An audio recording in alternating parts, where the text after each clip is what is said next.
Welcome back to our channel. One of the perks of living in Thailand is that you're smack in the middle of one of the most interesting and exciting regions in the world, Asia. Today we're going to take you on a journey to a place that's been on our bucket list for some time, Seoul, Korea.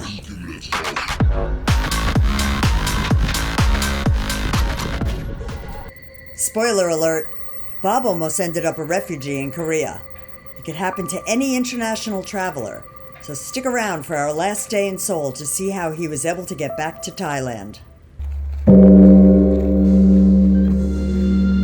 This is our first time in Korea, and in a quick 6 days, we're going to be forced to tackle the town as tourists, not travelers. Still, we're not trying to tick all the boxes, but rather get an overall feel for the place and its people. With about 10 million people, Seoul is a huge and modern cosmopolitan city. It has a unique culture that leaps from centuries-old historic sites to the cutting edge of music,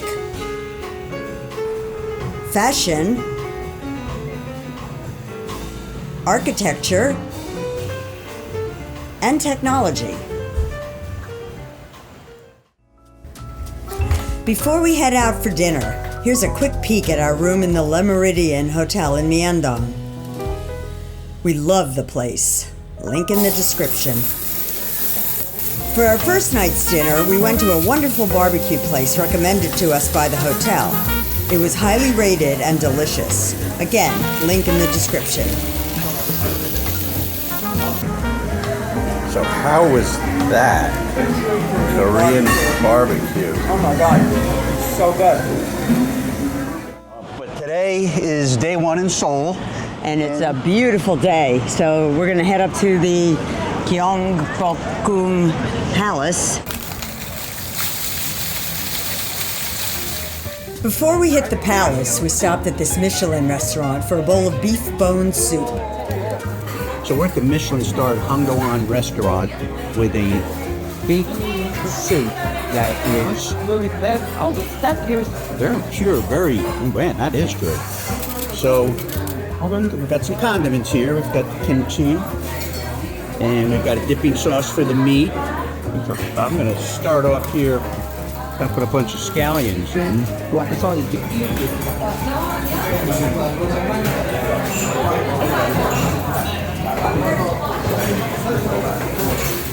Try some of that dipping sauce.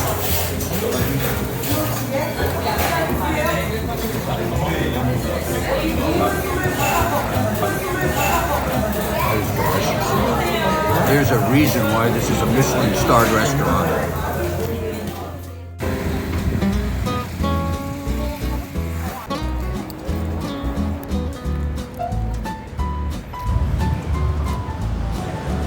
We passed over the Chong stream that runs for almost 11 kilometers in an east-west direction through downtown Seoul.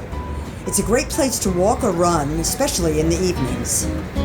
This is Gangnam Square palace we're going to. You can see the gate far in the background. So behind me is the Gangnam Gate, which is the entranceway to the Hanbok Palace.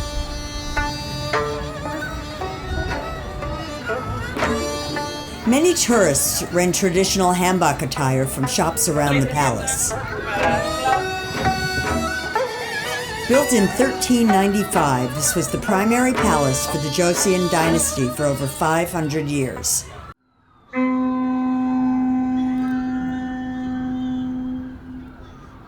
We were there for the changing of the guard ceremony, and it was quite the show.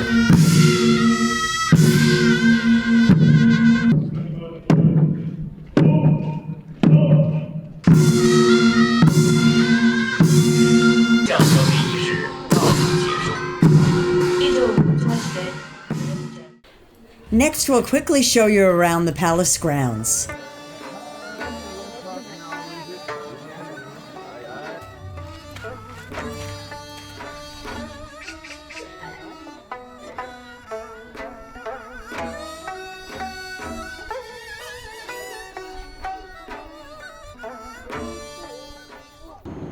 So this is Monday, our first day in Seoul, and through our research, the big thing here seemed to be the 5 Joseon palaces, and they're all closed on Monday except this one. And this one, what's the name of this palace? It's the Gyeongbokgung Palace. What she said. The grounds are absolutely stunning. The landscaping is beautiful. It's old growth. It's spectacular. The buildings, the structures, they're equally as impressive. And the grounds, it's huge. And we've walked over 6 miles, just to give you an idea of how big the grounds are. We thought during the course of the week we're going to be here, we'd go see the rest of the other 4 palaces. I suspect it's going to be a bit more of the same, and there's a lot more in this town, and we're only here for 6 days. So I think this will be about it for our history lessons. We'll move on to the food and entertainment next. That evening, we took the metro to Itwan, a very cool area of town, known for its international mix of visitors, restaurants, shops, bars, and clubs that evoke a bit of a party atmosphere. Tonight, we're here for Pig, followed by a little jazz. So this Pig restaurant number 2 got a 4.9 rating on Google from 1,145 reviews. Call it 1,146 because I agree. So there's the 2 kinds of pork, and then there's pork sausage. That's a kimchi soup that is absolutely delicious. That's Iberico pork sausage. And these are cold noodles with a sauce. Got a little bit of a kick to it. That's also delicious. In all honesty, this was one of the tastiest meals we've had here in Seoul. And now, all that jazz.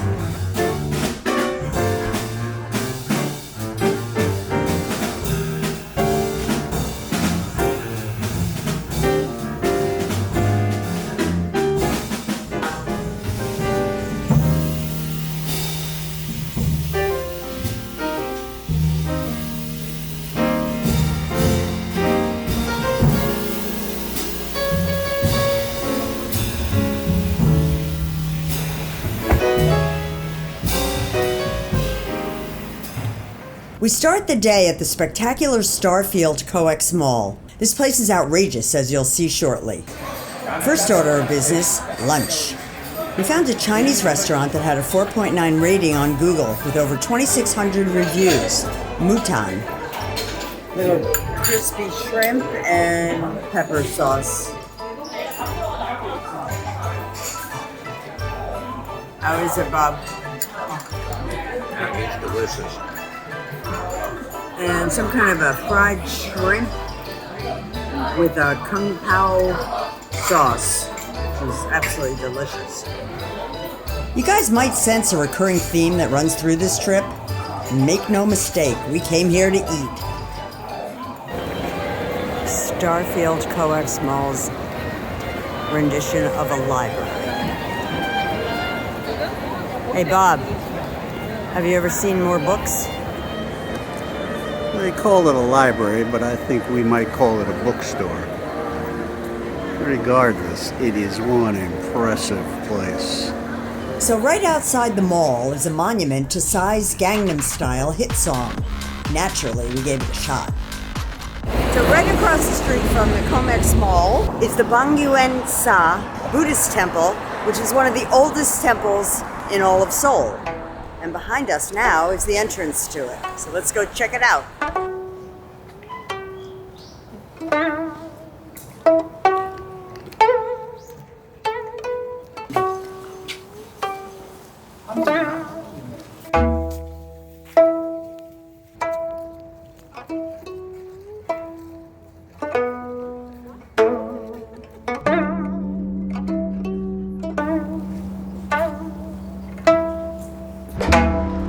That evening, we went over to the Lotte Tower, Lotte Mall, and Lotte World area.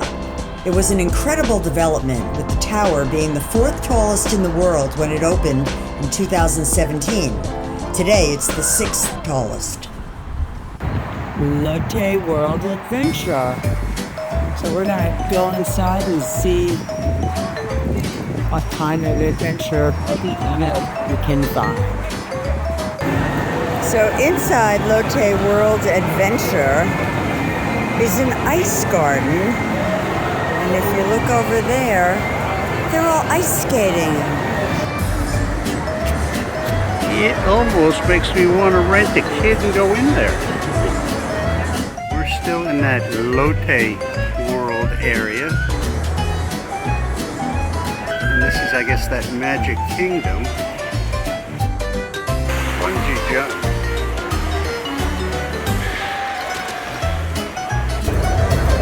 All these little boats. Look at these crescent moon boats. And now, dinner. So this is a potato and pork stew. I think it's called Gangnam. One might think all we do is eat. And one might be right. And it's pork spine. So this is, in Bangkok, in Thailand, this is called lang sat. I can't stop. It's so good. Absolutely delicious. Meat's the same, obviously. Right? The flavor's different. I prefer the Bangkok, the Thailand spice. But that's still pretty damn good. I guess you could say we enjoyed it. The remains. Come with us on day 3 in Seoul as we go explore the Bukchon Village. Go grab a little breakfast in Bukchon Village.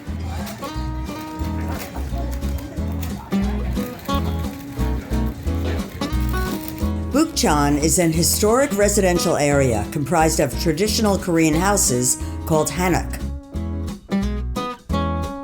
So this is a historic home that's built all from black pine, and it's called the Bchan Village house. It's a grand Hanok house dating back from 1913.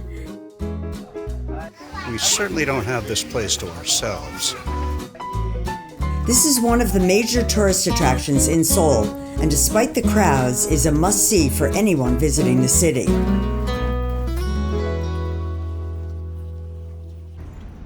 We worked up an appetite cruising around Bukchon Village. We passed a rice cake place that had a crowd of locals, so figured it must be good. As expected, it was. We got the spicy rice cakes, so to no one's surprise, we worked up a thirst. We found this wonderful brewery called Kiwa Tap Room that had glowing reviews on Google Maps, so we stopped. It was a very cool place with a great vibe and fantastic Yuljiro brewing craft beer.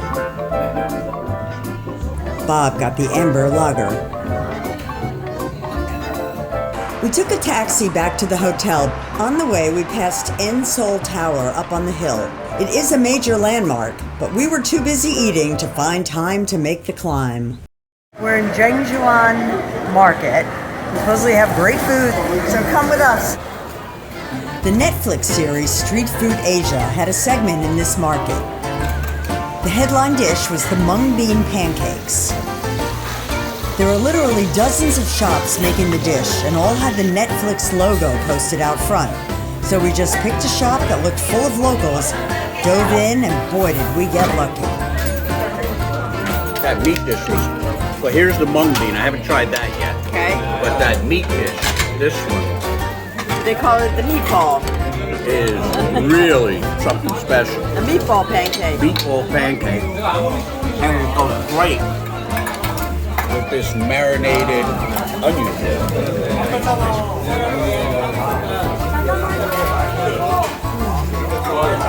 That's the one they tell you to have everywhere. That's, I think, their signature here. Man, it is good. And then we had some of this afternoon also. Tteokbokki It's a kind of a rice. cake. Spicy rice cake. How is it?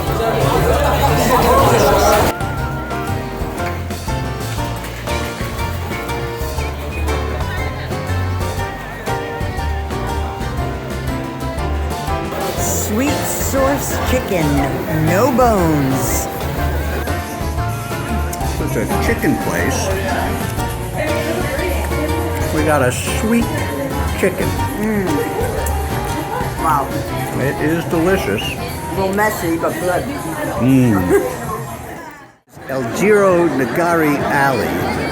It is a nighttime couple of block area where folks eat and drink and socialize. Paul? I say there's quite the crowd, but it looks like fun.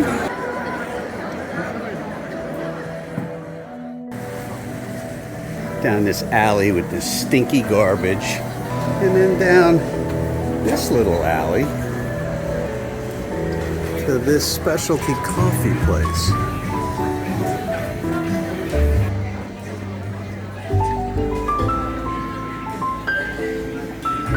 And across the way, I don't know if it's the same or a different place. It's got that same antique feel to it.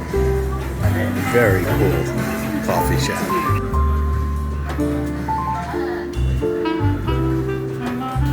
Now let's see if the cake lives up to the vibe. Somehow I think it's going to. Oh, that's a good carrot cake.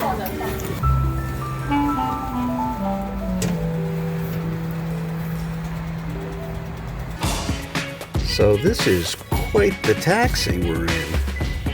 Look at this. This is definitely traveling in style. It was luxury. It was a little more expensive, but is what it is. And it's pretty damn cool.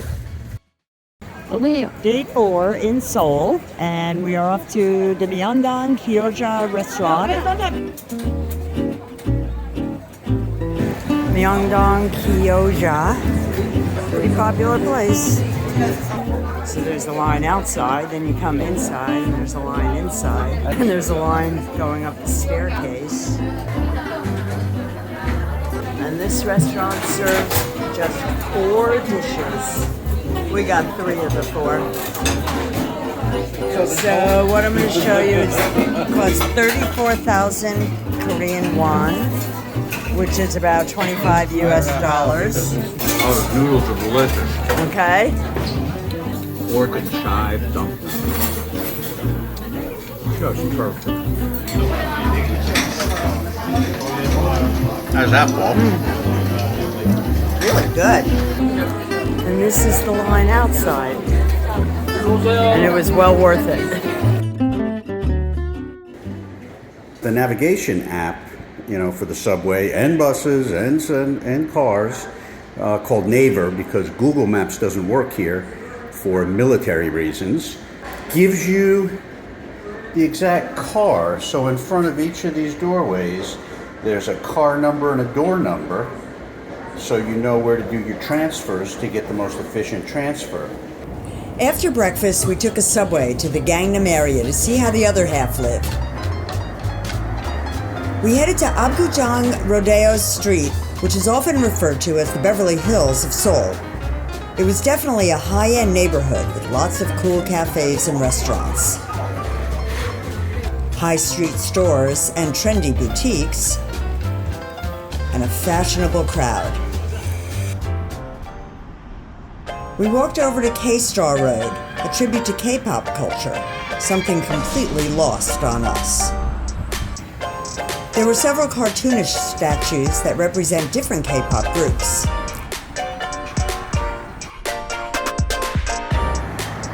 Next, we headed over to Garosu-gil Street, another trendy area within Gangnam that's a bit more bohemian than Apgujeong and more to our liking. Mexican travels anywhere. So we just took the subway from our hotel in Myeongdong to Haeundae. We got out here and it's pretty crowded. This is a neighborhood known for its youthful vigor, street art, creative shops and cool cafes, restaurants, and clubs. There are also plenty of street entertainers making for a lively evening walkabout. We also came here with a restaurant in mind, Doma. Yep, Korean barbecue again, and again, and again. Mushroom and sirloin? Wagyu sirloin? Yep.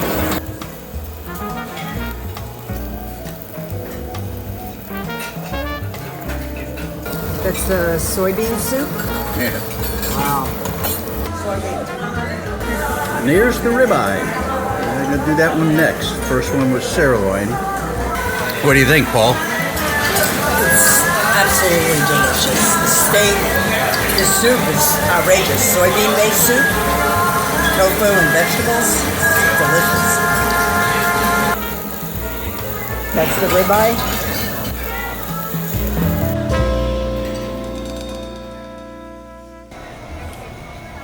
Well, that was an incredibly delicious meal, but unfortunately, we didn't leave room for this popular dessert.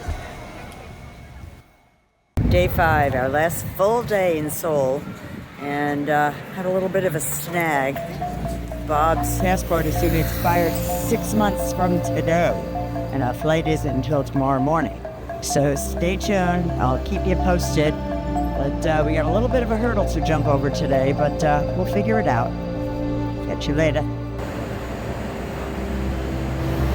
Here we go. All right, so not a good start. As you can see, we get here. It's lunchtime, and it's only 12:15, so we've got to wait an hour and 15 minutes. Bob is in there trying to do what he has to do to get on that plane with me tomorrow morning, and hopefully not have to go back to America. Okay, so this gentleman here, he's applying for an emergency passport because his passport expiration is less than 6 months before his flight. So he had to go in there and get a passport photo, and then he has to apply for a new emergency service, which maybe takes about an hour or 2 hours, depending on the wait time. Still here, waiting outside the U.S. Embassy for Bob, and just hit the 2-hour mark that he's been in this, but they have been giving me updates as people come out, and hopefully he walks out of here shortly with a new passport. So, fingers crossed.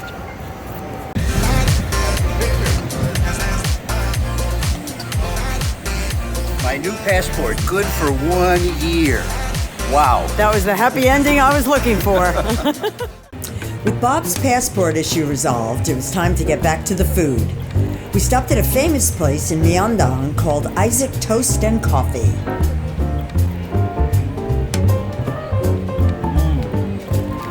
Something so simple could taste so good. Delicious. Good till the last bite. For our last evening, we wandered around Myeongdong, deciding what to have for our last meal in Seoul. Probably not a tough guess as to where we landed. So we came to this Korean barbecue place the first night we were here. And being the last night, we figured we'd bookend our last night in Seoul with Korean barbecue.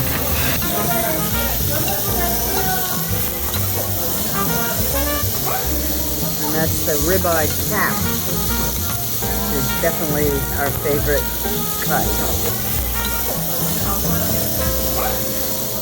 So after all that, they let me back into Thailand. We're in a taxi from the airport. Gonna be home in a few minutes. We had a wonderful few days eating our way through Seoul. We love the city, but we're happy to be back home in Bangkok. Stay tuned. You'll never know what we're up to next. Neither do we.